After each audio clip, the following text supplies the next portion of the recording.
If not, then the motion carries. Are there any other changes to the agenda?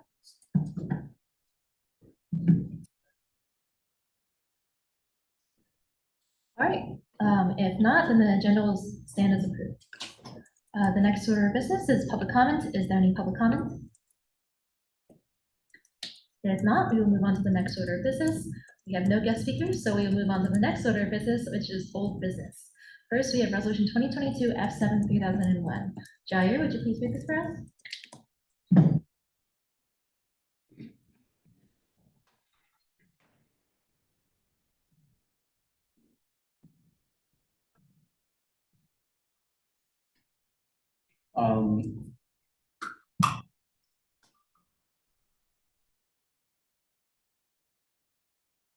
Whereas the undergraduate student government has partnered with the Student Leadership and Civic Engagement Office to promote the importance of civic engagement by hosting a voter registration competition focusing on the fraternity and sorority life on campus. And whereas practicing in civic engagement deserves to be recognized and rewarded, then let it be resolved that the undergraduate student government shall allocate up to $500 for a celebratory event for the winning social life organization to utilize at Hawkeye's Bar and Grill located on 1458 West Taylor Street, Chicago, Illinois, 60607, to cover the costs of food. And whereas the prize money will not be used to cover the cost of alcohol, and any cost exceeding the $500 shall be paid by the winning social life organization's members. Let it further be resolved that any unspent funds after the celebratory events shall be returned to the undergraduate student government's budget, and let it further be resolved. An outline of the competition has been provided in the following document.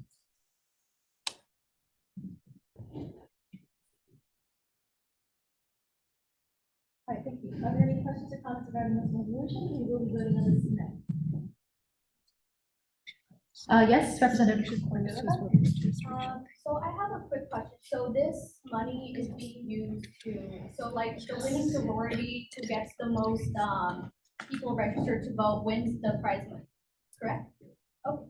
With that being said, although this may seem harmless and very innocent, I actually did some research on this, on this resolution, and I don't feel comfortable voting on this because it is very unlawful.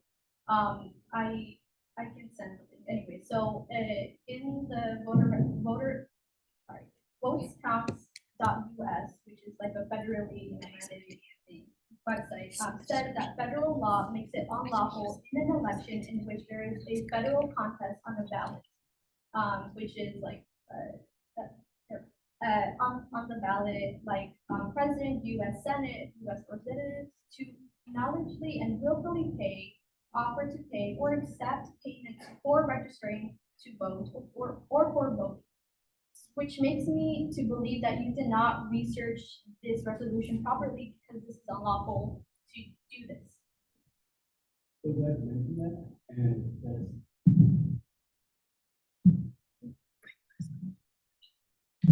I'm so glad you mentioned that, and we rebranded the competition to go from voter registration competition to voter education competition, because at the party of the polls towards the end of the final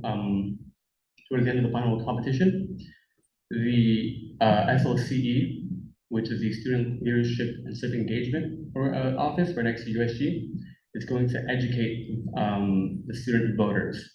So it's also illegal to pay people to vote a certain way, like, hey, I'll pay you $50 if you pay for this candidate, or vice versa. That's illegal as well. So the purpose of the competition and the main thing would be to like basically educate the students. To go back to the question of like it being illegal to actually reward people to register, the main focus of the events is to basically just have the students participate in civic engagement. So we technically won't be rewarding registering, like, hey, I'll pay you for you to do this. Like you said, it's illegal. So I'm so glad you mentioned that. But yeah, we talked to SLCE. That's been covered up. We had an original graphic that said voter registration competition. It's been wiped. Yeah. That it will be promoted to say voter education competition. But I'm so glad you mentioned that because that is an extremely important note to mention. Right, but you're still giving the money to the sororities who get the most, people who, to get registered. So like, it's kind of the same thing, it's just worded different. Mhm. So that makes me kind of iffy about it, if that makes sense. Mhm. It's been passed through SLCE, and they're extremely vigilant on this stuff, especially through turbo votes. The graduate student that I'm working with has done previous stuff like this in Nepal, so it's been passed through them. Ray Joyce, who is the head, so it's the same as Joy Vergara, they passed this. So, and this has been done 2 years ago as well. So this has been given the green light through them. Would you feel comfortable passing down that message to them, or would you want me to pass down that message to them as well? I don't know, because, I mean, as you said, like, it was accepted, but I don't know, like, it just makes me a little uncomfortable. Yeah, no, but I think it's a really important, I think it's a really important point that you mentioned, especially the fact that you actually went into it and researched it. I think it's really important, and that shines a great light on you.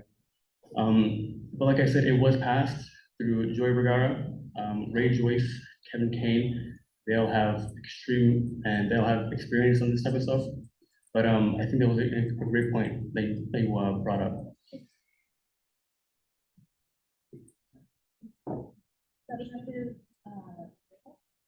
I understand it's been passed by whoever has been passed, but it hasn't been passed by this body. Yeah. And I think that's really important. Like, we're not saying the competition is not gonna, the competition already started, right?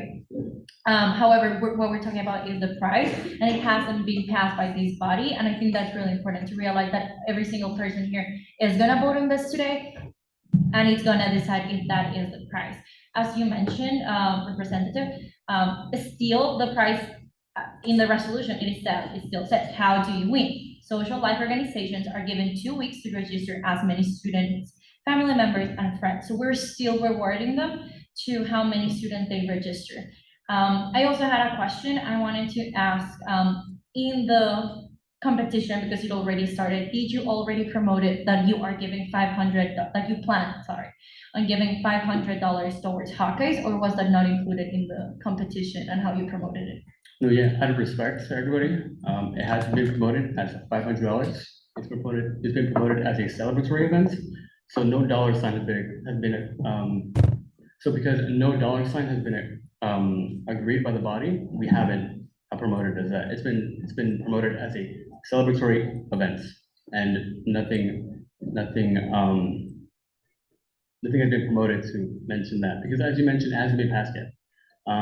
So out of respect to everybody, and because it shouldn't have been promoted as with a dollar sign, it's been promoted as a celebratory event, and if we can always update it later on. But yeah, that's what it's promoted. A celebratory event that's funded by USG? Yes. And a celebratory event that is happening at Hawkeyes, or was that not included either? Yeah, at Hawkeyes. Okay, which makes me also really uncomfortable, just because we haven't had that communication with Hawkeyes, to my knowledge. And then you're also saying that USG is paying for something, even though there's not 500, 400, 300, you're still saying that USG is voting for, that USG is funding something that the body has not funded. And I understand the e-board can make as many decisions as you all want. However, if the body doesn't vote on that, every single USG representative here is the one that decides how to spend the money. Even if the e-board, even if EOIC, even if anyone decides previously, the body is who decides. So before, and this is for everyone, before you promote something that says USG is doing this, the body has to vote on that. That's a great concern. She's got a point. That's a great concern. And that's exactly why we try to steer away from adding any dollar sign. So right now, it is promoted as a celebratory event. There's no dollar sign. Like you mentioned, nothing has been agreed upon yet. But if you all decide not to go with that, that's okay. It's completely okay. We can reword it as early as tonight, and that'll be all right. I have a follow-up question. Say this resolution doesn't pass today, what would be your plan B? Yeah, I can work with Kevin Kane again. I can work with SLCE to figure that out. But as of right now, the point of the competition, or the point of the event, was to just promote civic engagements. We want people to be involved. We want people to, have fun with this. But if that's not an idea that you all want to express, that's okay. We can rework this. I can rework this tonight, and we'll just go from there. But at the end of the day, I really just want to express the idea of promoting civic engagement. I know originally we all wanted to have this school-wide. We all wanted this to have we all wanted the money to be used differently to actually benefit the student organizations. There's been modifications throughout the entire event. That's okay. At the end of the day, the three of us, USG, SLCE, and FSL, all just really wanted to promote civic engagement, make sure that people are out there, especially because this election is just as important. There's extremely hot topics on the ballot this election, so we just wanted to make sure people were getting involved. Sorry, going back to my question. If this resolution doesn't pass today, but you already promoted that USG is funding a celebratory event at Hawkeyes, and that resolution does not pass today, what is your plan B? What are you gonna say to the participants? So in the original flyer, it doesn't say it's funded by USG. It just said it's sponsored by USG, FSO, and SLC. So we made sure we were extremely careful and extremely diligent on this flyer, so it has not been funded by USG at this dollar amount. It hasn't been promoted that way.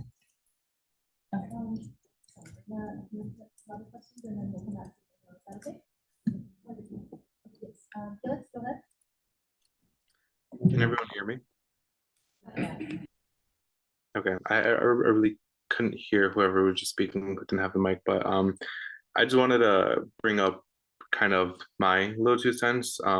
E-board, we don't have any votes in this anyways, but I think this is a great opportunity to promote civic engagement.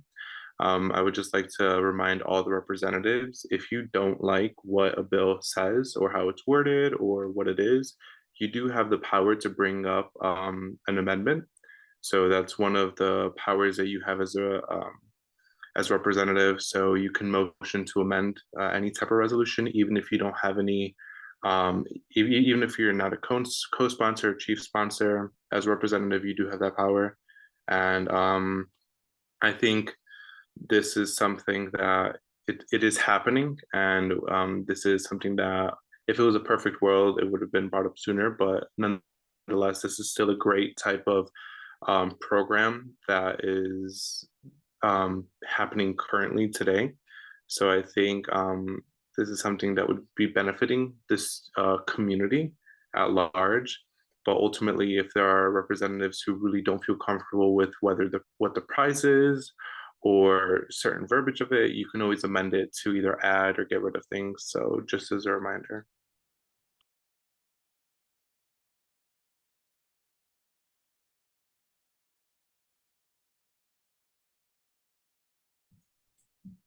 Oh my God. I was just wondering, so I know that a main concern of not including like all CSI student orgs was that like hyperlink issue that fraternities and sororities already have them created, so it's just easier to do it that way. If the goal of this has now not shifted to an exact number of voter registrants, but instead an overall goal of civic engagement, is it possible to now include all CSI student orgs in this competition with SLCE? No. The links have been created prior to this competition. And because the competition is only given, that's a great question. But frankly, due to the time constraint, we just don't have the time. The elections are cut off November 8th, and it takes a while to go through 400 organizations, especially because you have to type out their names at the end of each link. So just having the administration do that, because from my understanding, it's only a few people who created links, and just giving them a list of 400 student organizations, and then for them to weed out the ones that are no longer present, the ones that were just made, who's still active. It's just too much work for the administration to create those links. So is the point then like you're still gonna count the exact number of voter registrants from the links that these fraternities and sororities are getting? That is how you're like getting the winner then? That's correct. The links are created to automatically create a like a tally mark every time a registration has been made through the turbo voting link. Okay, all right, thank you. Yeah. Are there any, oh, Donnie, go ahead. Were you, I probably should have asked this last week, but were you able to see the results from the competition when it was done 2 years prior? Yes, Do you know what those results are? the results, I forgot the name. Or like, were there significant showings that people were heavily engaged within frats and sororities? They weren't. They weren't. And the biggest reason why was because there was no prize at the end of it. It was kind of just like a, congratulations, you did it. And it was at the height of the pandemic when COVID just hit. It was the fall of 2020 when COVID hit around March of that same year. So there was a lot of uncertainty. People didn't know what to do. And throughout the competition, they just kept modifying it. Oh, hey, by the way, this, by the way, this. Or, just doing different things throughout the entire event. It was just really inconsistent. So back then, it was a different time, but there wasn't much activity back then. Okay, just to follow up to that, and I know a lot of people have already brought this up, especially last week, but I think aside from the fact that if this doesn't even get passed, we don't really have a clear understanding of like what the results will even show, even when people are incentivized. So most of the frats and sororities are mainly located here on campus. Megan already brought this up about, already brought up about other CSI organizations that are being excluded from this, and we are a largely community school, which means that we don't have the civic engagement awareness for the people who aren't staying on campus. I feel like or most of us have not really gotten a clear consensus as to why the people who aren't fully educated on civic engagement, why they aren't being the first target audience for this celebratory event. I think that oftentimes commuter students and people who come from organizations that come all this way here to, be a part of the e-board, be involved in these organizations, they're oftentimes neglected. I mean, even what's it called? The involvement fair, like that was even like the biggest kind of like, who really was like focused on more so heavily during that time. So I still don't have a clear answer as to why most student boards, especially in CSI, that are not located on this campus, are not at the forefront of this conversation when it comes to sustainability. That's a great question, and I know the majority of you brought this up last week. You know what, if I can just get like a raise of hands, who thinks this competition should have been focused on the entire CSI organization? Just like a show of hands, who thinks it should have benefited the entire university? That's okay, you can all raise your hands, it's okay. E-board, you can raise your hands as well if you want, it's okay. Okay, so the majority. Another question that was brought up was, who thinks the prize money should have been used to benefit these student organizations? Just raise your hands again. Okay, so again, the majority. Now I just want to say, I raised my hand on both of those questions too. And I say that because this competition that I envisioned was set out to focus on these two issues that you all just raised your hand on. You can ask Quinn. Quinn can testify. He was there in the initial conversations. It just wasn't possible. We came up through several restrictions. I wanted the money to actually be used for these student organizations to buy themselves some merchandise, maybe get some promotional banners, maybe fund their own events. That's what I wanted. That's really what I wanted. Again, Quinn can testify. But we came up with several restrictions that just wouldn't let us. The USG budget just doesn't let us do that. So again, we had to go down to within the limits that we can do. Tanya, you mentioned a really important topic, which was including everybody in the university to be involved in this competition.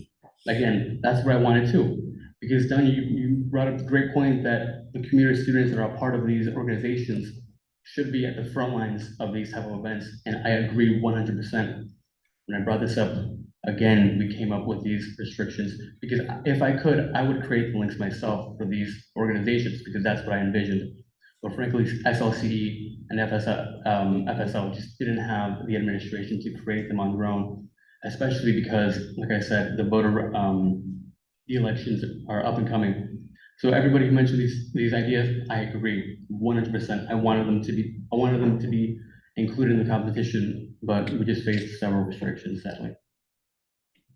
Right, President Romanus, and then Representative Cordova, and then.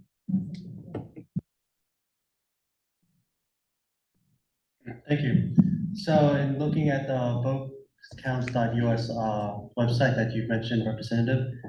It states federal law makes it unlawful in an election in which there is a federal contest on the ballot. So this pertains to the federal court or federal government. If you do research, there has been multiple incentives by nonprofits and universities to get voters to register. One is from the Washington Post. Another one you can see here. I can send this in Zoom link. There's an article, How Effective Are Monetary Incentives to Vote? Evidence from a Nationwide Policy. This is from the University of Chicago, published in July 2019.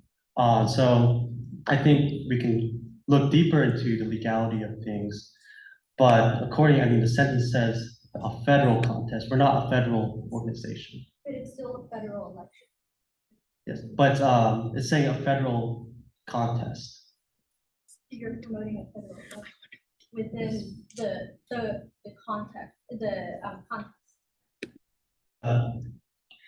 I'm bringing up previous competitions done by nonprofits and other universities that have done this. Yeah. Yeah, for federal organization. I mean, I think we can look deeper into this, but for now, I believe that I think this incentive would be lawful just based off reading these few documents. Hi, Representative Cordova, you have the floor. I also have another comment, just like a quick comment, about the disproportionate amount of, students excluded from this, like as, all of them mentioned. I just wanted to comment that there's around 34,000 students on campus compared to sororities, which are 586, which is a large amount of disproportionate. So I just wanted to. Representative Dasgupta? Oh, sorry. Did I say good? I don't. I'm sorry. I just had a quick clarifying question for you. I was just wondering, in your research, was or were the organizations from private universities or public universities? That is a good question. Because it's just that because we are a state school, it's state and federal money. So with private schools, it's private tuition, so they can do whatever they want with that. Really.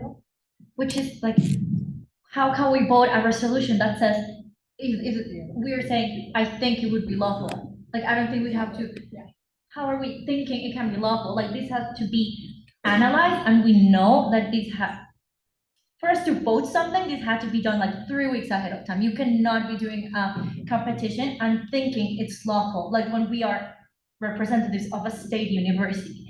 Apart from that, we're not voting on what you wanted. Like, we appreciate you mentioning like, oh, you wanted this competition to be like this and this and this, but we're voting on what is presented. We're voting on what it is in this agenda right now. And that is not your wishes. That is the competition that is happening.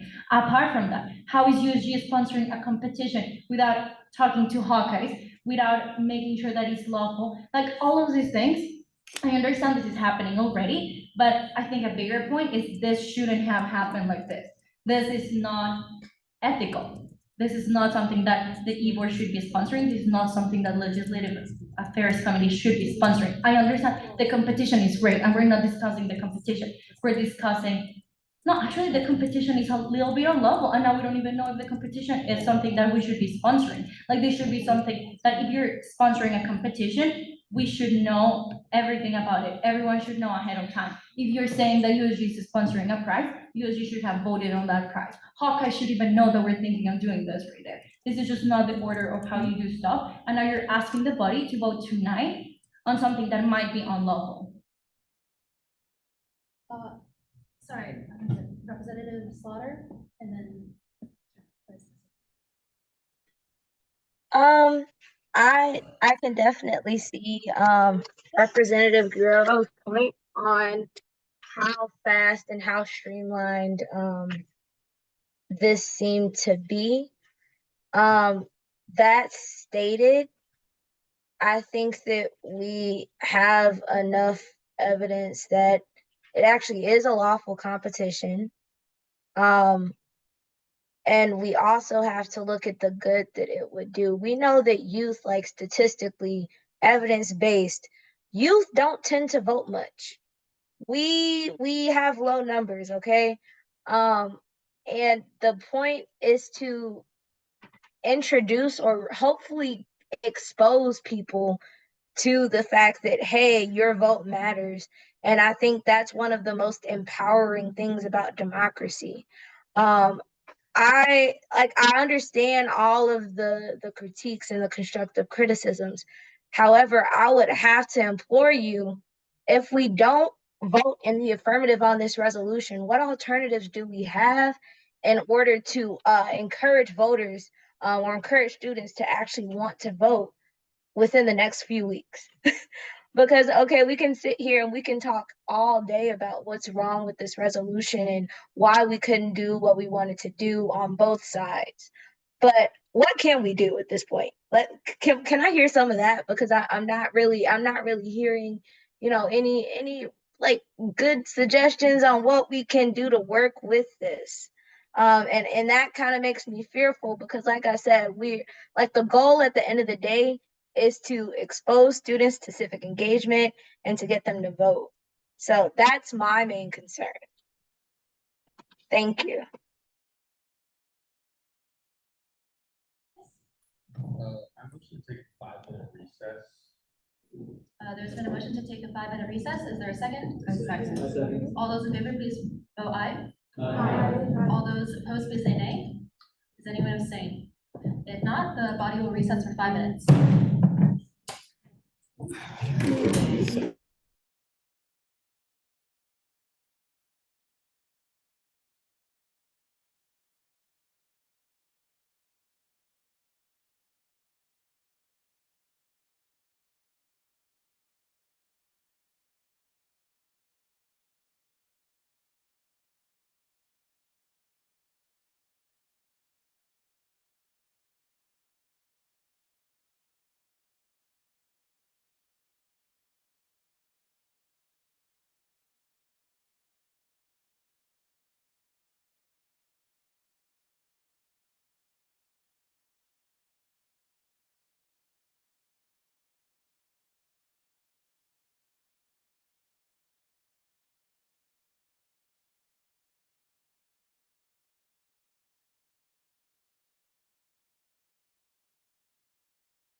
We will resume discussions. Are there any questions or comments?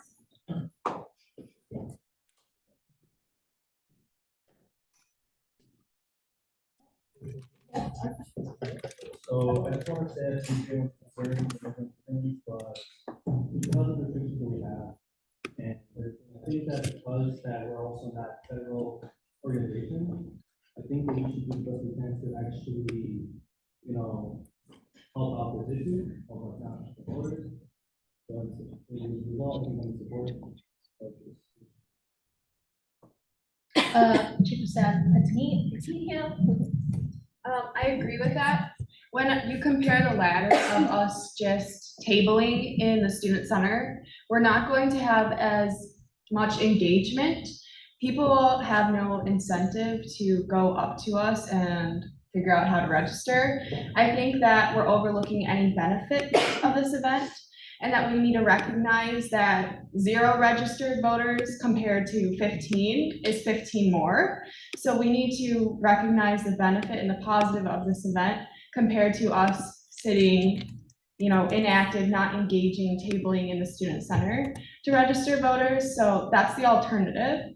So we wanted to make an engaging event, and I think that Jair brought forward the best plan that we could do in a short amount of time based off of something that was started during the pandemic that didn't pan out. It wasn't in the most ideal conditions. So now we're testing the waters again with more ideal conditions, with a prize, with that same pool to see if we can further expand it for the future. So I think we need to use this as a stepping stone and recognize the positive aspects of it. Thank you. Are there any other questions or comments? Yes, Director Jair? No, I think Abby brought up a really great point. She used the word stepping stone. And this is an extremely important stepping stone because then we can actually bring in the entire CSI. Frankly, right now, administration is not too fond of putting in the extra work. I'm sorry, Keith. But, if this can be as successful as we think it can, this can actually pry open the doors for CSI to be included, to include these other organizations as well. Because if we don't have anything to back it up, they're not going to want to go the extra mile for us. So I think this could be a great opportunity for us to open up the doors for, like, as Danya mentioned as well, the other CSI organizations who are at the front line of civic engagement. Director Celestino? I kind of wanted to just make a comment when it came to the questions of it being like its legality of it all. Ultimately, we really, from hearing the verbiage that was stated in the laws, yes, you can make arguments that since we are a state-run institution that it's federal, but federal is not state. Federal is the whole entire government. So there's a division between state and federal laws for a reason, because state funding is different than federal funding. So it'd be different if the US government was the one who started this incentive, or as a worker, an employee of a federal administration, such as the Congress or the Senate. That's where I believe it would be labeled as federal. But then again, none of us are lawyers, and none of us have gone through the years of law school that is required to interpret these laws. So I think that if this was a question of legality, that should be something that should be brought up by the administrators within all the administrations that have already looked at it already. But we are a state-run institution, and the majority of our funds as a student government come from the students, not the state. So the students pay a fee that I forgot the name of the fee, but that ultimately is what we're funded off of. So the dean of student allocates those funds to us based off of the amount collected by students. So this isn't funded by to a certain degree, it's not funded by the state, nor is it funded federally, because federally it would have to come from the US government giving us this money in order to put together this event. And that's where I believe it comes into the legality of it all, because we're a state-run institution, yes, but we're not receiving federal funding for this particular event. So that's something to take into consideration and not to dwell on the fact of whether or not this is breaking a federal law, because this isn't federal funding. This is state, we're a state-run institution, yes, but the funding is coming from the individual students. So you can say that students are funding this event to pay students back. That's ultimately all of our money that's coming from, is from students for students.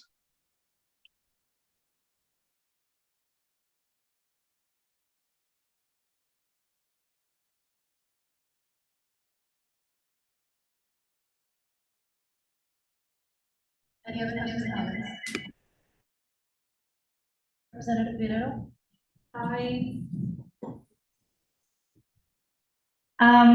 Okay, going back to the resolution, we are voting today, the $500.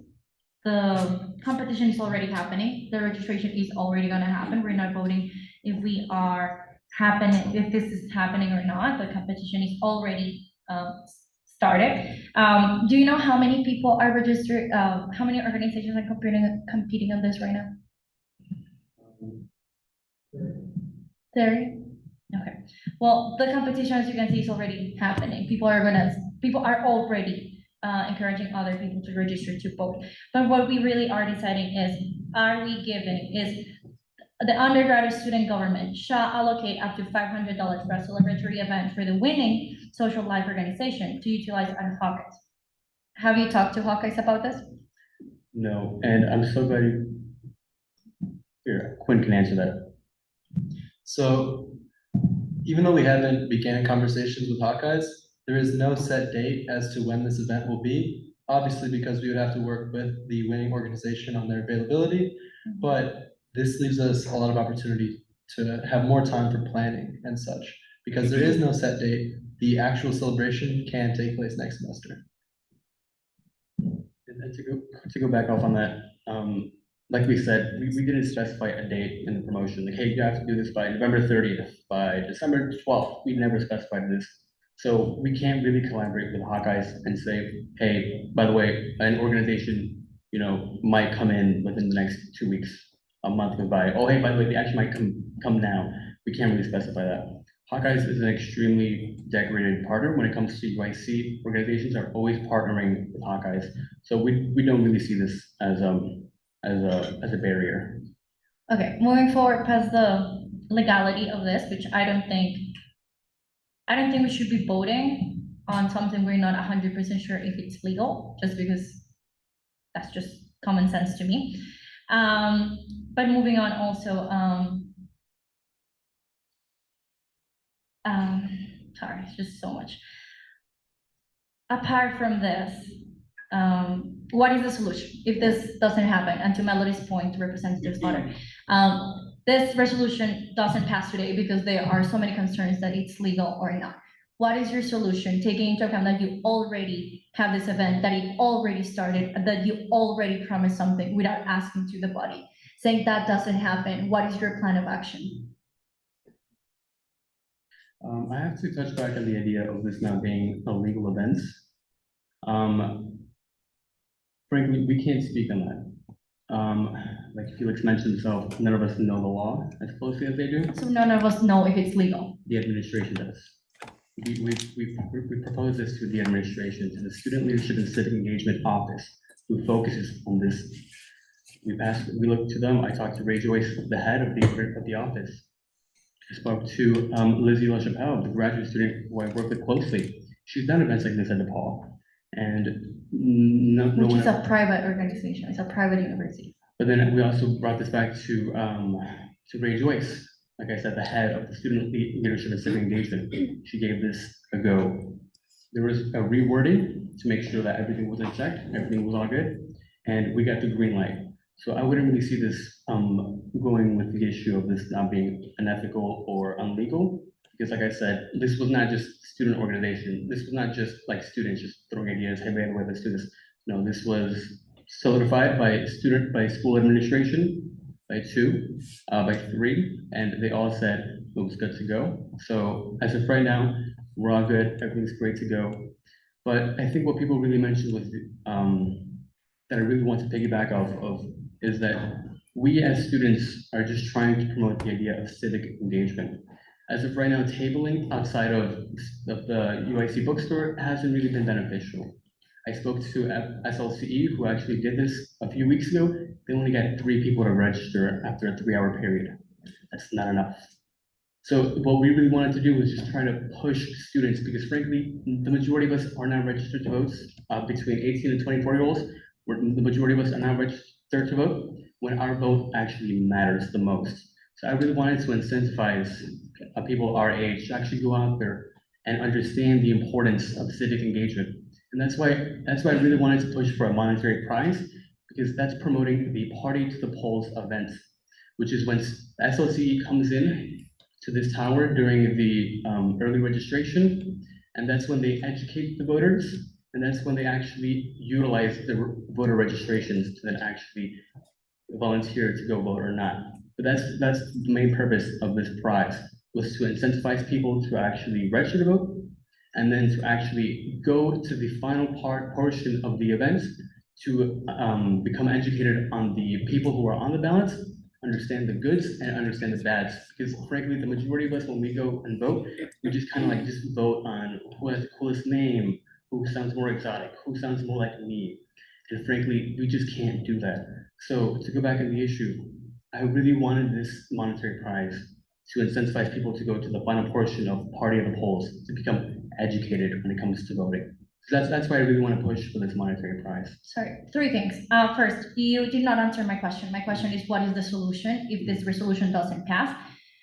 Second, let's also take into account that we're not voting for your wishes. I understand we all want voter registration. Like, I'm not saying let's not vote registration. Like, of course not. That is what we are here to encourage. But we are voting on this prize. My question to you is, if this doesn't pass, because so many, it seems like we're not all on the same page, what is your solution, taking into account you already promised a celebratory dinner in Hawkeyes sponsored by USG without asking the body previously?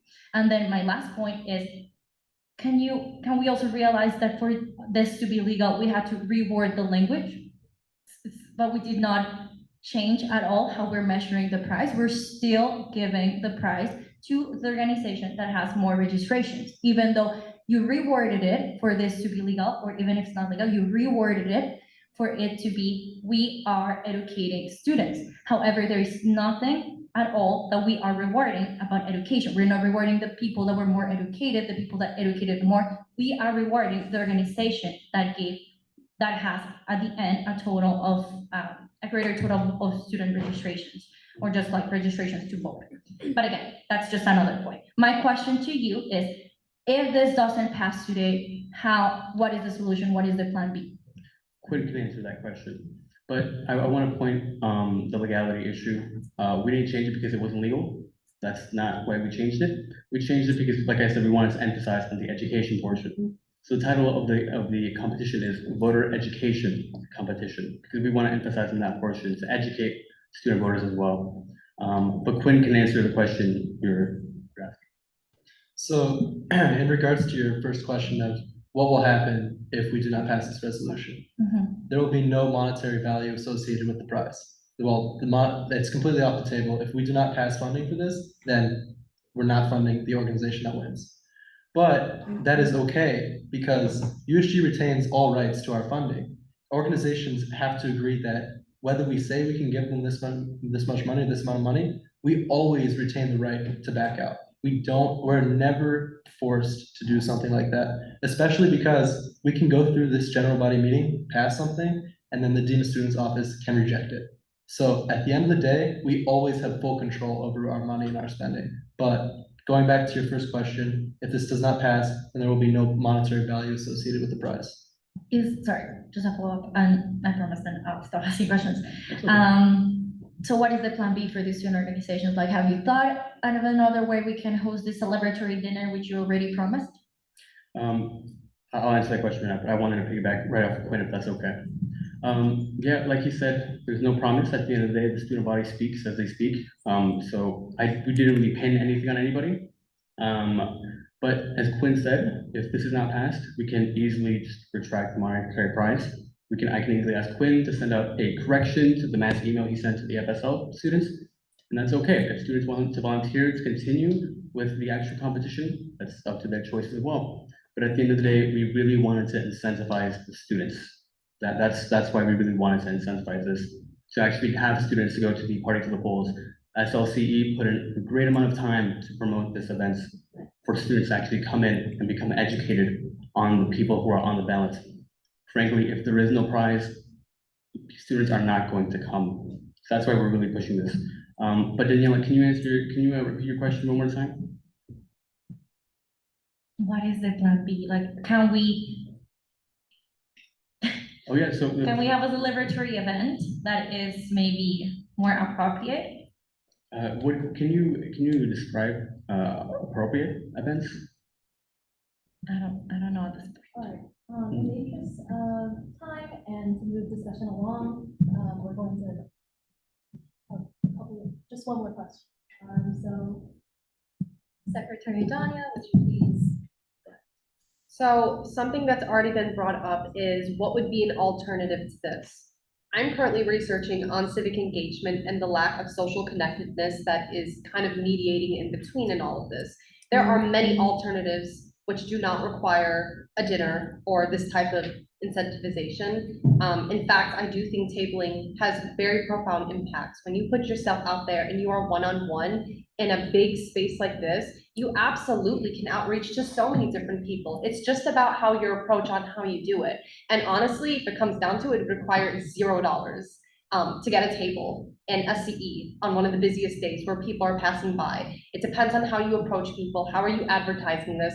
Who's at the table? What exactly are you doing? Because there have been people out, well, we did have a quad. In the quad, they would have like those clipboards or whatever, and not many people paid attention. But I have gone to so many different tables in SCE just based off of like the different posters that they have, how many people they had over there, what were they shouting out, what were they, what exactly were they trying to sell to me? So if we mobilize ourselves as USG and as a strong tenant of civic engagement, literally we have a committee dedicated to exactly that. And you get your committee reps together and you get all these people to provide an alternative like this where we can sit in SCE, we can table. If we need an incentivized fine, we'll get hot cocoa, we'll get cookies, we'll get catering. But the point is that you have these one-on-one conversations. And I don't know who brought it up earlier today, but 15 more voters is better than 0 more voters. So if all else fails, fine, we had 15 voters that registered because we tabled in SCE. I think that, at least in my opinion, having those conversations and going back to the tenet of education, that's where the education lies, is when you're actually talking to students and you're trying to educate them on what exactly this whole ordeal even is. I think this is, in my opinion, getting a little silly because now we're going into legalities. Now we're going into these little caveats of like the way this is worded or, funding and this and this and that. We're like, I don't know, if we do want a plan B, we really do need to look at these other alternatives that don't really require much funding to begin with. All right, thank you. With that, we will now move on to voting. I'm going to call for a division of the House, so please raise your hands as you vote.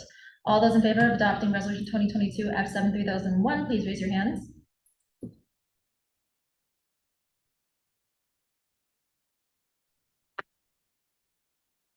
All those opposed, please raise your hands.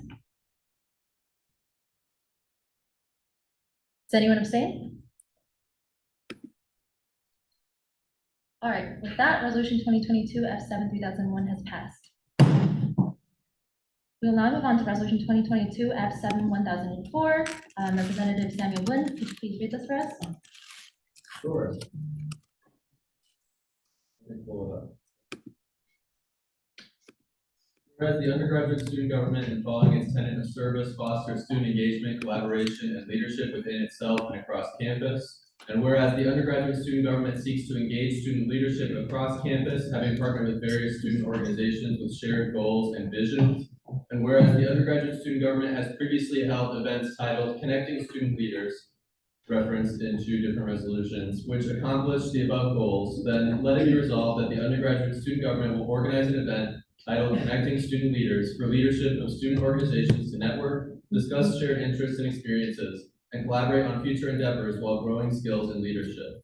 let it be further resolved that the undergraduate student government will allocate $1,500 for catering services and other expenses at Hawkeye's Bar and Grill, 1458 West Taylor Street, Chicago, Illinois, 60607, on Thursday, November 10th, 2022 for this event. Let it be further resolved that excess funds will be returned to the budget. All right, thank you. Are there any questions, comments, or amendments to this resolution? I'd like to make an amendment. I'd like to motion to amend $1,500 to $1,900. There's been a motion to amend $1,500 to $1,900. Is there a second? All those in favor, please say aye. Aye. All opposed, please say nay. Does anyone abstain? If not, then the motion carries. Are there any other questions or comments? Yes, Director Salazar. All right, hey everyone. So I just wanted to say quickly, the reason why we increased the budget from 1,500 to 1,900 is because in order to accommodate for a max of 30 organizations for the event, so roughly around 100 people for our event, and to accommodate for like gluten-free, halal options, the price of food compared to last year went up. And then taking into consideration the 18% that we have to give tip, and then we're possibly looking into hiring UIC radio to play music, and also we might have to put a deposit fee. So with all of that, we're still getting the final cost, but it'll probably come out to be like $1,800. So if it is $1,800, all the rest of the money will go back, but about $1,400 is going towards food, and then and then another $200 is for the tip, and another $300 is for the venue fees. So yeah.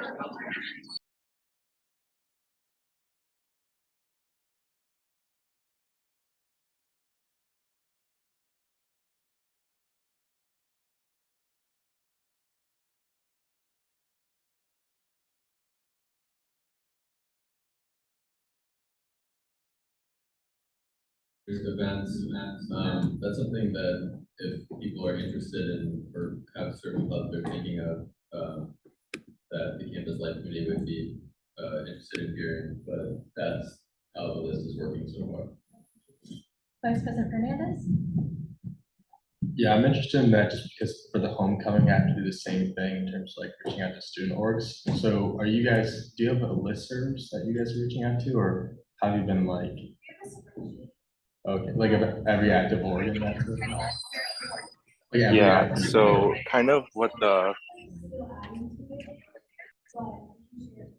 Okay, thank you. All right, Representative Guido. Yeah, this event is open to every single student organization on campus, all 425 student organizations. We have a max capacity that's given by Hawkeyes, which is 100 students, and each organization is given 3 students to bring. So how we're deciding is we're promoting this. We're also doing like one-on-one conversation. So that's why we're creating a spreadsheet with all the organizations we think should be included, because I am part of SAB and I think it should be included. And I'm familiar with this organization, as well as every other member of the committee is saying, it's inputting the organization that they would like to invite individually. But this event is promoted to every single student organization on campus. And how we're deciding who gets to go and who doesn't get to go is on a first come first served basis. So everyone who sees the post, every single student organization, again, 425 student organizations are able to register. And then once we reach capacity, all the other organizations won't be able to attend just for capacity. But that's what we're deciding. Any other questions or comments? Can you hear me? Move on to voting. All those in favor of adopting resolution 2F7-1004, please say aye. Aye. All opposed, please say nay. Does anyone abstain? If not, then resolution 2022-F7-1004 has passed. We'll now move on to our next order of business, which is new business. First, we have resolution 2022-F8-5005. Kemby is not here. Can someone please? So this is the honor cords and stoles resolution. Whereas the undergraduate student government would like to honor the USG graduates for their dedication to the organization and provide them with a lasting memory of their hard work. And whereas the undergraduate student government would love to see graduates represent the organization while they walk on stage, then let it be resolved that the undergraduate student government will purchase 5 custom stoles that represent each member's role on USG, as well as 10 cords, 5 extras, for the graduating members for an approximate total of $175.49 with standard shipping. Thank you. Are there any questions or comments regarding this resolution? We will be voting on it next week. Yes, Representative Flynn? Is the approximate total that like rounded up to account for any changes in shipping between now and then, or is that just like the exact? I guess I'm asking like how much money are you asking to be reserved exactly, like that exact amount, or? Yeah, if you scroll down to the next page, you can see that's the precise total, $175.49. Okay, great, thank you. Are there any other questions or comments? Yes? Oh. Yeah, go ahead. I will be executive ordering this tonight so that the Public Affairs Committee will have the time to order this and get this ready for our USG members who are graduating this semester. With that in mind, are there any last questions or comments before we vote on this tonight? If not, we will move on to voting. All those in favor of adopting, oh, do you want to make? I'd like to make executive order to vote on this tonight. There's been an executive order to vote on this resolution tonight, so we will move forward with voting. All those in favor of adopting resolution 2022 F8 5005, please say aye. Aye. All opposed, please say nay. Does anyone abstain? If not, then resolution 2022 F8 5005 is passed. We will now move on to our next resolution, which is resolution 2022 F8 1005. So this is for the Cocoa and Kindness tabling event. Whereas the undergraduate student government and mental health coalition found it imperative to support students' mental health and emotional well-being through targeted programming as midterm and final exams approach. And whereas in order to do so, the Mental Health Coalition has opted to host a tabling event on Wednesday, November 9th in Student Center East, during which UIC students shall be prompted to share how they're feeling, describe any concerns that they may have about mental health or the provided resources on campus, and or write a kind note to be passed on to the next participating student. And whereas the MHC wishes to provide free hot chocolate to contributing students in order to thank them for their participation and to raise morale, then let it be resolved that the undergraduate student government shall allocate $44 for the purchase of 4 cartons of hot chocolate to be distributed to students throughout the duration of the tabling event. And let it be further resolved that any unspent funds shall be reallocated to the USG budget.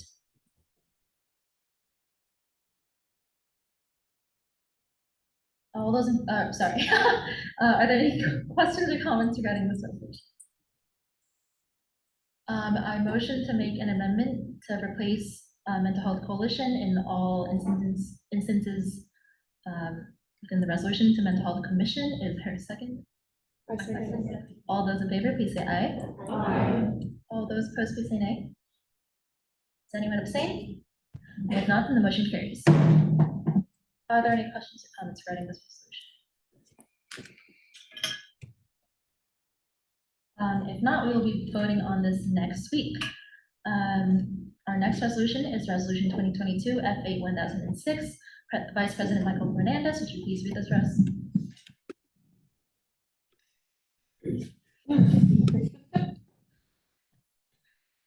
Yeah, so this is a resolution basically for the tailgate.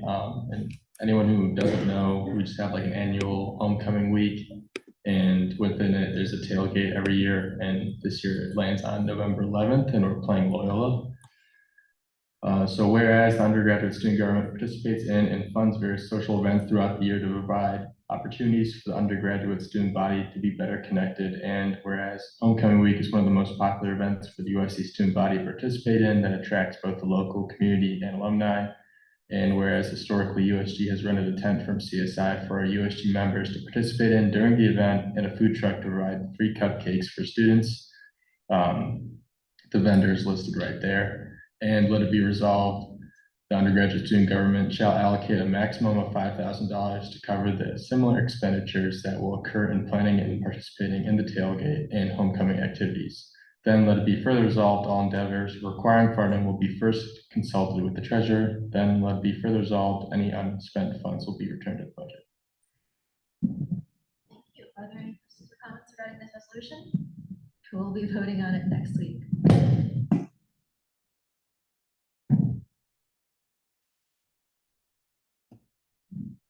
All right, if not, okay. I motion to use an executive order to vote on this tonight, and just to give an explanation. This is because the tailgate is on the November 11th, so this will allow us 2 weeks to process payments to the vendors and work with CSI on things like the tent and the food truck. Yeah. All right. There's been an executive order to vote on this resolution tonight, so please keep that in mind. Are there any questions or comments? Yes, Representative Flynn? What's the general budget breakdown on the $5,000 expenditure? Thank you for asking. So we really looked at last year's figures to determine this year's budget.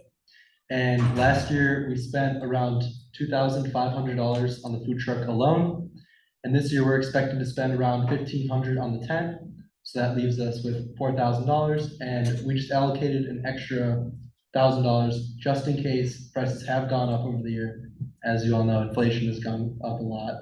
But we're just pretty much trying to leave us a lot of wiggle room in case prices do go up, and we are not expecting to spend the full $5,000. Any other questions or comments? Yes, Representative Mehta?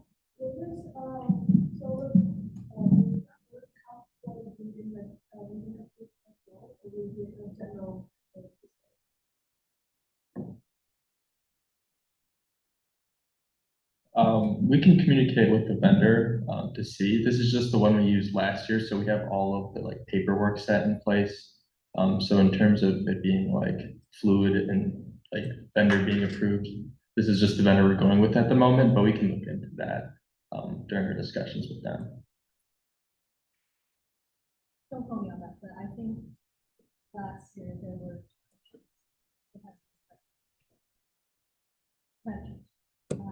Yes? I just have a general question. So, like, if the game is on November 11th at 7 p.m., like, do you know, like, the time you're planning to, like, start doing and, like, when you finish? It's just, like, I'm curious. Yeah, so we'll probably start setting up around like 4, but the tailgate officially starts at 4:30 and lasts till 6:30, and then like you make your way there till 7.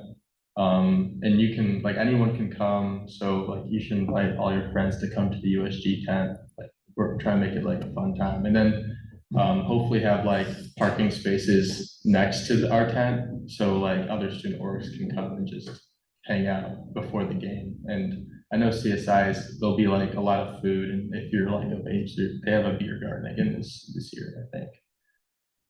Yeah, thank you. All right, are there any other questions or comments? Oh, yes, Director. Since the UIC Cultural Fair will be taking place at the same time as the tailgate, will you guys also, as we are, encourage people to come to the cultural fair, since we'll be encouraging people to come to the tailgate?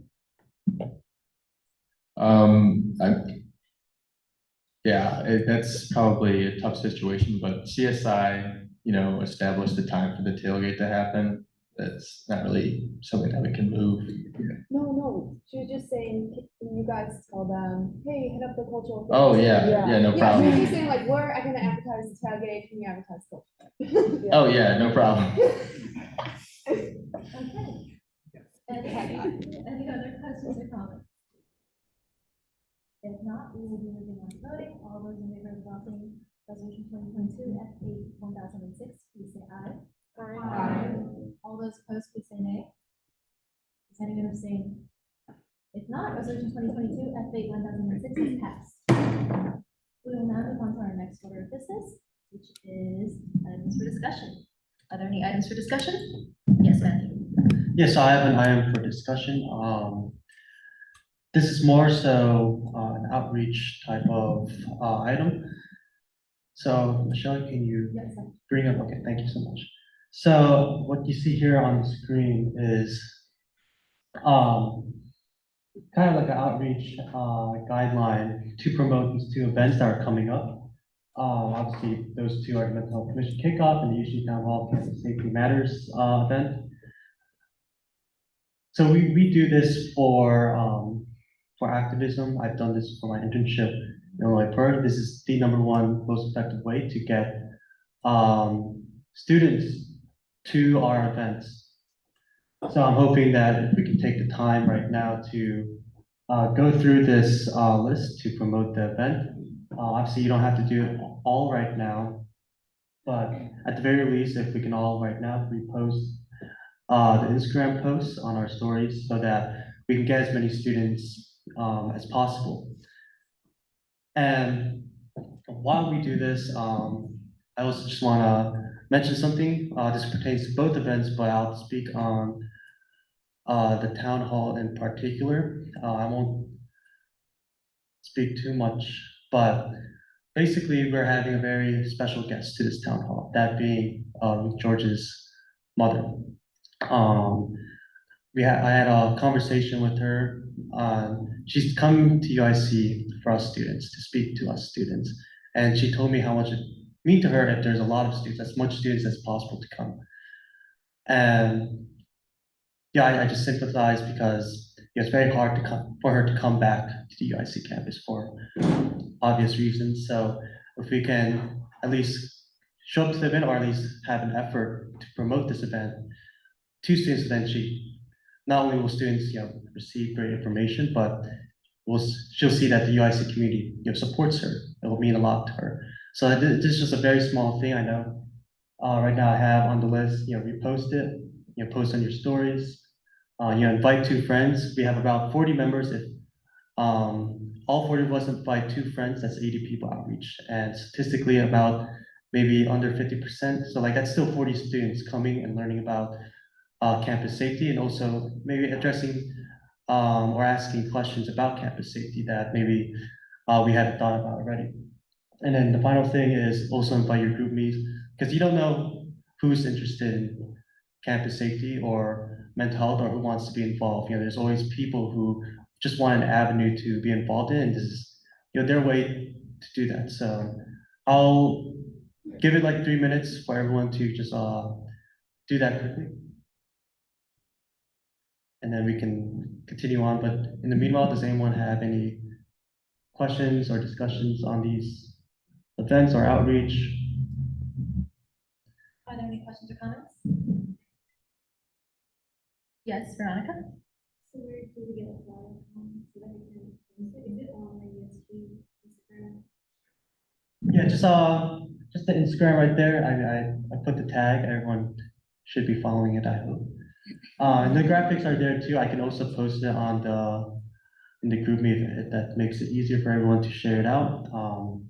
I've posted it to all my group meets. I invited like 20 people to this, so I'm just asking for everyone to post it to maybe one group meet or to share it out to 2 friends.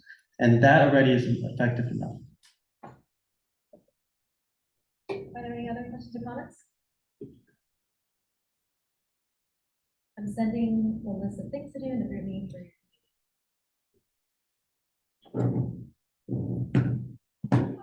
Not, we move on to the next order of business, which is ex officio appointments. These are the report of the advisor. Yeah, good discussion tonight. It's a good reminder that this body, when you create resolutions, it is built to create dialogue and discussion. That's a good thing. It's not a bad thing. It's nice to see opposition. It's nice to see people rallying around ideas. This is what we're here for. So we encourage you to do that. A lot of good events going on this week. Homecoming coming up in a couple of weeks. There's a lot of busyness around the campus. Encourage you to get out, support as much as you can, but also focus on that education. Also the terms of so don't let up on that part of it. Good discussion. All right, thank you, EA staff. Are there any questions or comments? If not, then the advisor will be filed. May we please have the report of the student trustee?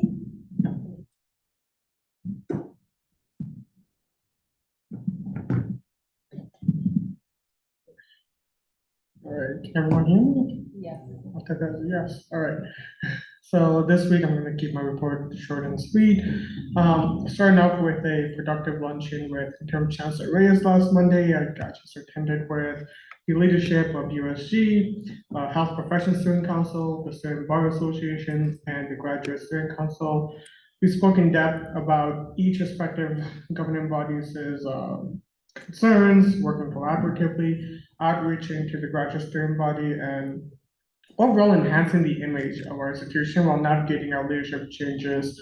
As we know, we currently have an interim chancellor, we have an interim vice chancellor, we have 5 interim deans. We just are integrating our law school in more closely. We have just got brand new law dean. So there's a lot of leadership changes going on, and we also have an interim dean of students as well, who, we'll see how that process goes. It'll take another good year for all of those folks to be institutionalized and selected and finalized and so forth. Also, this past week, I had the chance to speak with the 2022 cohort of the University of Illinois Systems President's Executive Leadership Program. I've attached the link so you guys can read more in depth about it. But essentially, I met with about 20 senior and distinguished faculty from Urbana, Chicago, and Springfield, and were able to field questions from them, including President Colleen of the system. The topics that I was asked about range from U.S. place in the global market, our experience here on campus, teaching modality and pedagogies, and usage of technology, among so many more. So that was an incredible experience, and it was wonderful participating in it. Lastly, I attended the Public Safety Board meeting where I officially helped to present a proposal for the integration of USG's Public Safety Commission with the board. This is something that's been going on for really the entire semester. It started last year, and we've made really good progress, and I'm really glad to see that it's coming to fruition now. And we're doing it with President Almendo's, and we're making really good progress, and we see the light at the end of the tunnel to making this happen and making it official. And that's all for my report. I yield for any questions. Thank you. Are there any questions or comments regarding the city trustee Fox report? If not, the report of the city trustee will be filed. We will now move on to the next order of business, which is officer reports. Please have the report organized.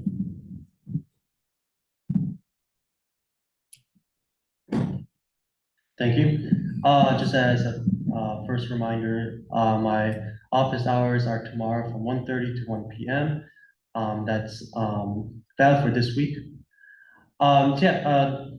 Student trustee Hawkeye talked about the chancellor's meeting. It was great. We're hoping to do monthly or at the very least semesterly meetings. It depends on the next chancellor of future years.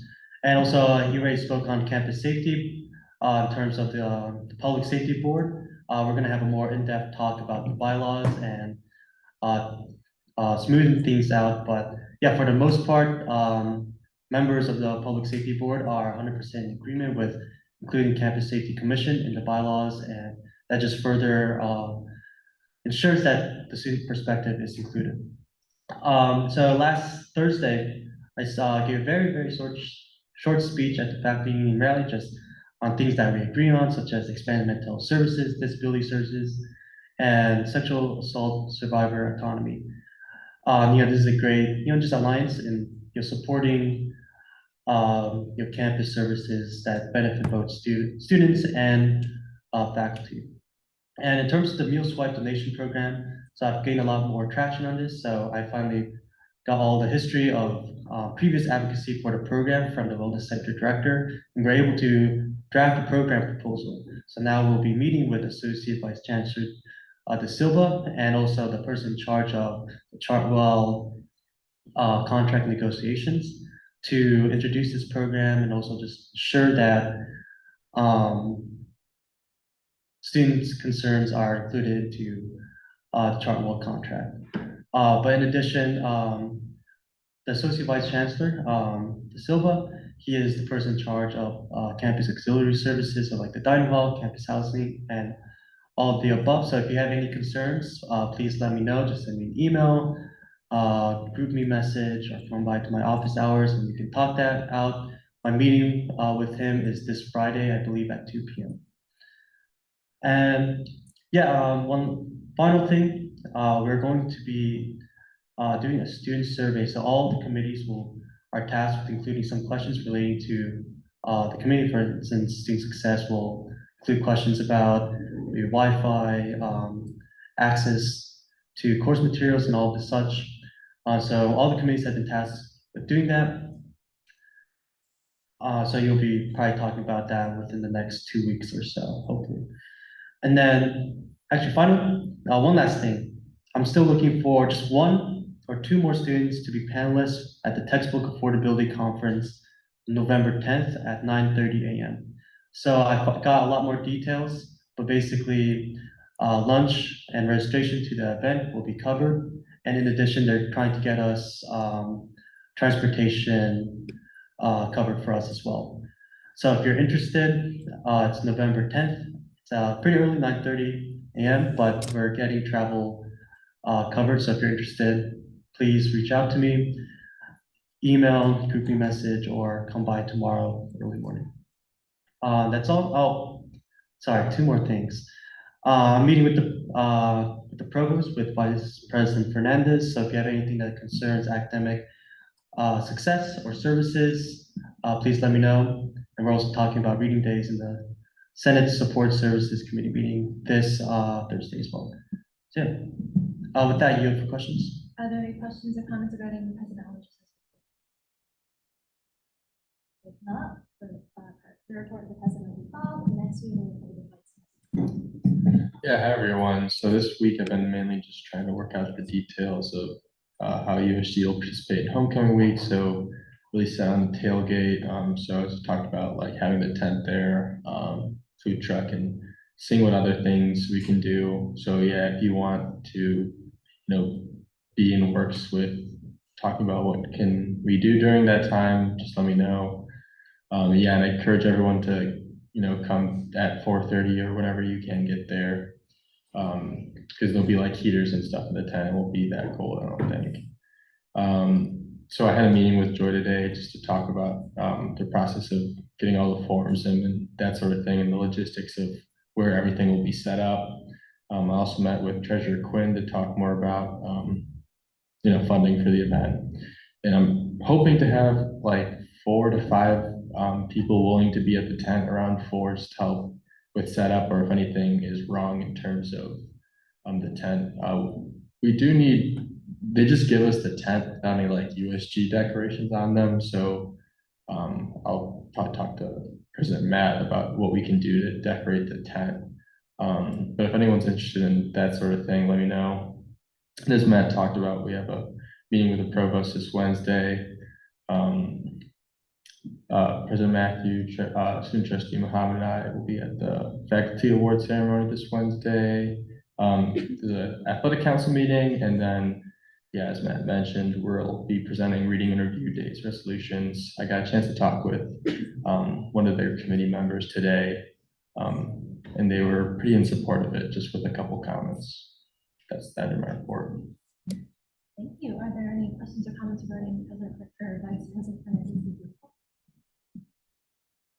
If not, then the report of the Vice President filed. Next, we then report of the Treasurer. Thank you. I hope everyone had a great weekend. So first and foremost, I worked a lot with the Dean of Students Office to submit requests for funding. Had a number to submit last week because we passed a number of resolutions that required funding. I'm setting up a meeting with our advisor Keith and President Matthew for our monthly check-ins. Additionally, I have finalized the catering templates. So what we have had for the last 4 weeks is what we'll be getting every single week for the remainder of the semester. So by that, I mean, I'll be rotating between like each order of each week. So we'll be having like individual things once a month. And then I also attended the e-board meeting and I provided a financial update. I just want to say everyone is doing a great job. Keep up the great work. And finally, congratulations to the next deputy treasurer, Matthew Caballes.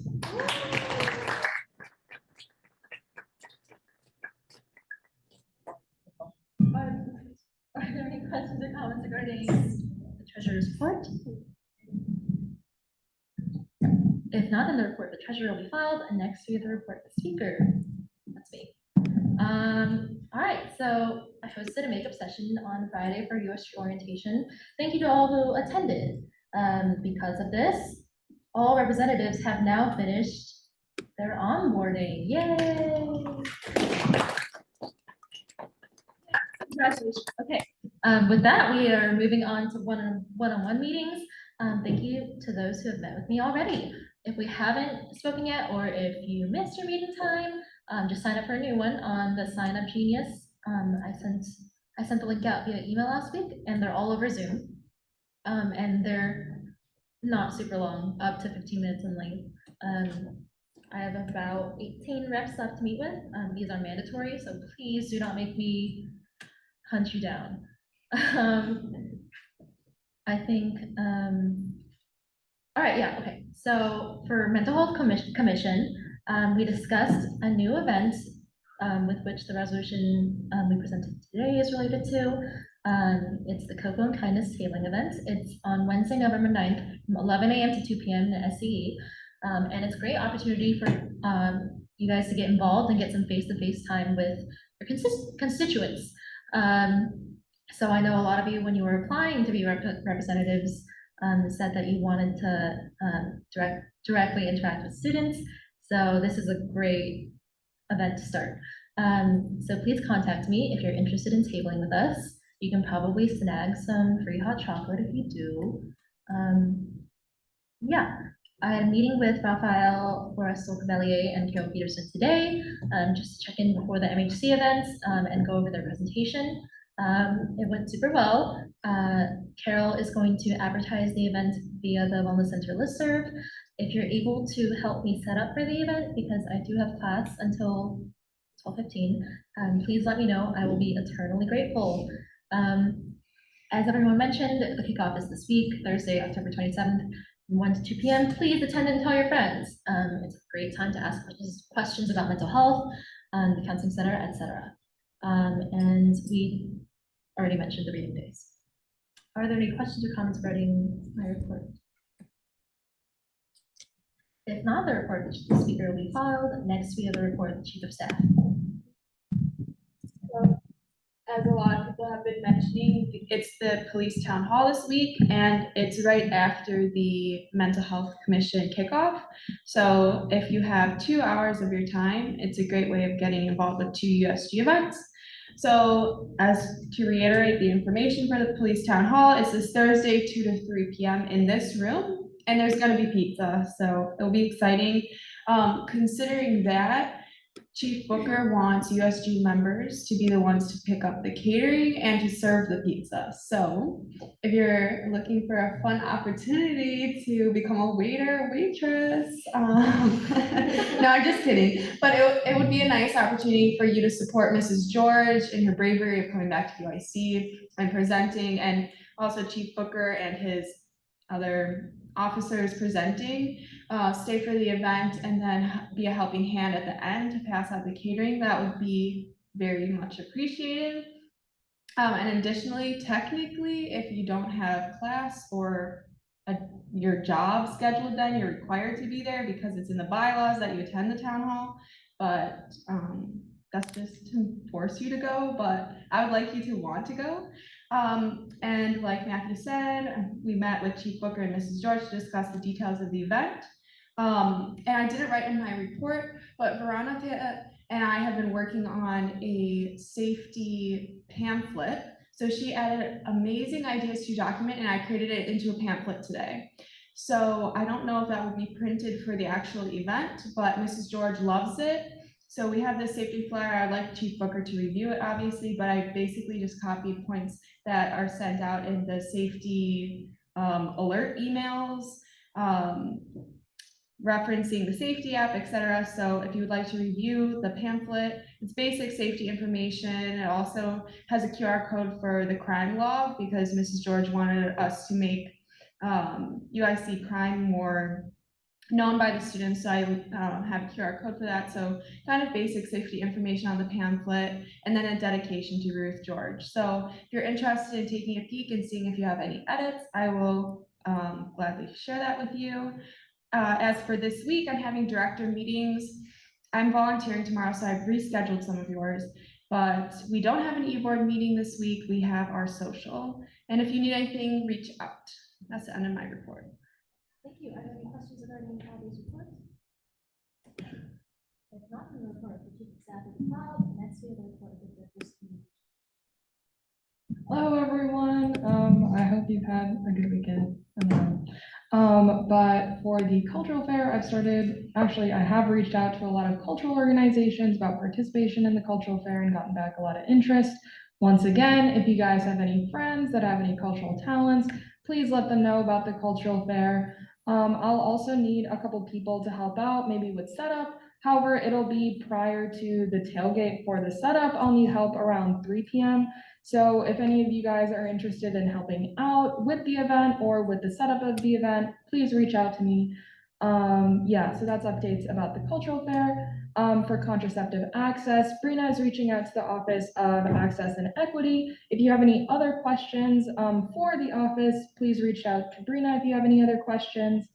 Gia is reaching out to the Wellness Center. Let me know if any of you guys have any contacts on Bonfire News, as they are also working towards affordable emergency contraceptives.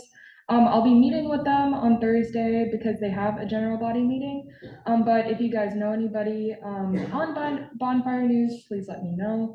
And then for my committee members' initiatives, Tyre, Brina, and Gia are working with mental health focused events, and Amina is working on collaborating with HCAB regarding a diversity and inclusion town hall. Thank you. Are there any questions regarding Marcy's report? If not, then the report of the diversity and inclusion shall be filed. Next, we have the report of the legislative affairs.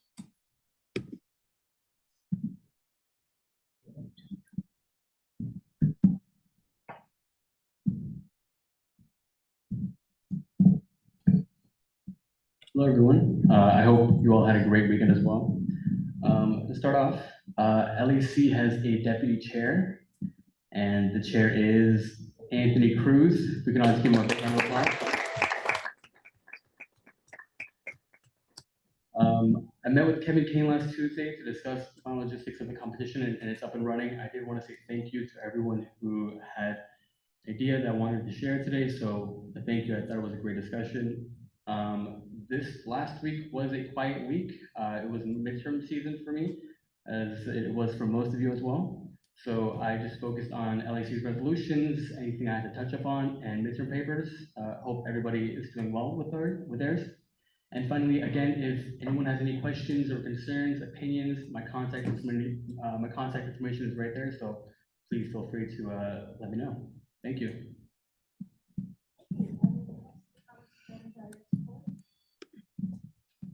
If not, then the report of the legislative affairs chair will be filed. Next, we have the report of the public affairs chair. Zaina, would you like to? Yes. Hello, everyone. I will be reading Kenby's report this week. So me and her started the newsletter layout, and we're thinking of sending it out on November 7th, which is the first Monday of every month.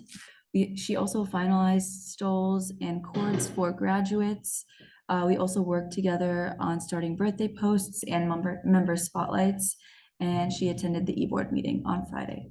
That's it for the report.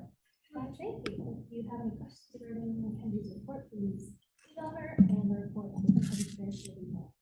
Next, we have the report of the student success chair. Yeah. Hi, everyone. Can you guys hear me? Yeah, okay. All right, I'm assuming you can. So I attended our e-board meeting on Friday, and it was nice to see everyone. I have conducted one-on-one meetings with committee members, and for those that I haven't met with, please fill out the doodle poll so I can meet with you guys before our meeting this week. I have invited all the career offices to the USG Coffee, Cocoa, Cookies, and Career event, and I'll continue working on its logistics in the upcoming days. And I will be following up with Emily and Walrath on Giving Tuesday to get more details on USG's involvement. And that's my report.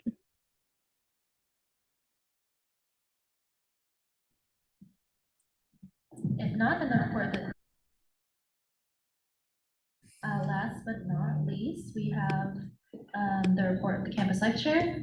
Lauren, would you like to read this? Yeah, I can read it. Okay, so, Can someone pass her the mic? It might be off, just so you know.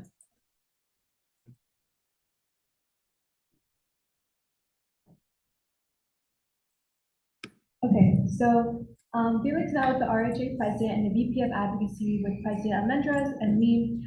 He also met with Treasurer Basta and President Almendras to discuss a budget for the Connecting Student Leaders event. He attended the e-board meeting on Friday, October 21st. He met with the Campus Life Committee today to discuss logistics for our Connecting Student Leaders event. We created questions for the upcoming survey by USG and found ways to complete our initiatives. All right, thank you. If you have any questions, please field them to Felix, and the report, the campsite show will be filed. We will now move on to the next order of business, which is announcements. Are there any announcements? Oh, yes. Abigail says attend the events. Not only that, also promote the events. Yeah, just a quick reminder to, if you're interested in being a panelist for that conference, I think it's pretty cool to be a panelist for any type of conference. Please let me know. That's all. Thank you. Announcement from Felix. He says, if you know of any student orgs, oh my gosh, that you want to attend this Connecting Student Leaders event, please tell someone from CLC with their name and contact info. And also, because there's not much time left today, we will not be doing our fun activity for representatives. I'm sure you're all devastated, but please. They are? Do you guys actually want to do it? Oh, the Jeopardy? Oh my God. All right, that's fine. That's fine. How old? All right. Hey, not yet. Okay. We will now move on to our next order of business, which is adjournment. Is there a motion to adjourn the meeting? I motion to adjourn the meeting. Is there a second? wait, Oh, okay. I'm sorry. Go ahead. Just while, like, even though discussions may get heated during, like, discussing resolutions, please still respect our Speaker of the House when going through, like, the order of the speakers responding to their resolution. Because I understand that even though discussions may get heated and you may want to respond right away, please still respect our Speaker of the House when following the order of people responding to questions and concerns and things like that. Thank you, Modesty. Yeah, I don't want to cut off, but sorry. Okay, any other announcements? All right, is there a motion to adjourn the meeting? Is there a second? All those in favor, please say aye. Aye. All opposed, please say nay. Thank you. If not, then the motion carries and the meeting is adjourned at 7:41 p.m.